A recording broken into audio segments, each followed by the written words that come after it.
If you're a business owner, the odds are good that at some point you will be asked to pay a consultant or contractor through a retainer agreement. Retainer agreements are often used for consultants or professional services. They're especially common in legal work, but these days they're popping up in almost every field, so it's important to understand them. We're eForms, the world's largest online database of fillable legal documents. In this video, we'll cover retainer agreements, including how they work, when retainer agreements are used, and what companies and contractors should look out for. Already know a retainer agreement is for you? Stick around to the end of this video for a link to get started on creating one that you can customize for your situation. First, we'll cover how retainer agreements work. Retainer agreements are sometimes called retaining fees because they require the person being hired to retain some of their time for future work that will be needed by the client. In this sense, the client is paying for the person hired to set aside some of their time, including the obligation to turn down other work if it would prevent them from doing what the client is seeking.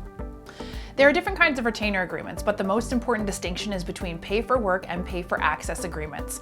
In pay-for-work agreements, the client is paying the contractor to perform specific work that will be delivered in the future. For example, a person planning to start a business might provide a retainer to an attorney to deliver a variety of services down the line, like drawing up articles of incorporation and writing up operating agreements. In a pay-for-access agreement, the client is paying the contractor for time that may or may not be needed. For example, a business owner launching a new product line might provide a retainer to a social media marketing consultant to make that person available on an as-needed basis over the course of a 6-period month.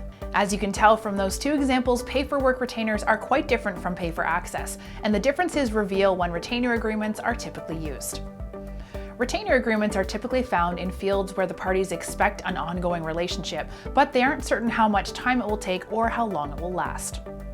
They're most common in the legal world, and some states require that they be used for certain kinds of representation. They're often found in other professions too, like accountants, but retainer agreements aren't just for those with special degrees. For example, more than a third of all digital marketing agencies now use retainer agreements.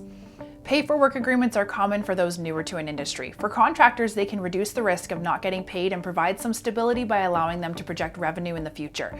Pay-for-access agreements, by contrast, tend to be used by those with much more experience. The time of these contractors is so valuable that they get paid to forego other work, whether or not the client needs all of the time they've paid for in a given period.